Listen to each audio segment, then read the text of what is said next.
சக்தி, நான் உன்னை விரும்பல, உண்மையில ஆசைப்படல, நீ அழகா இருக்கேன்னு கூட நினைக்கல. ஆனா இதெல்லாம் நடந்துருமோன்னு பயமா இருக்கு. யோசிச்சு சொல்லு.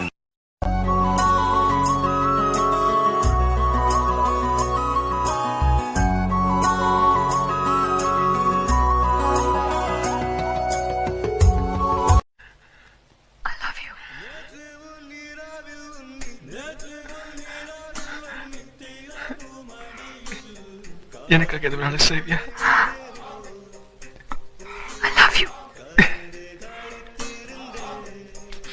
எனக்காக ட்ரெயினில் குதிப்பியா?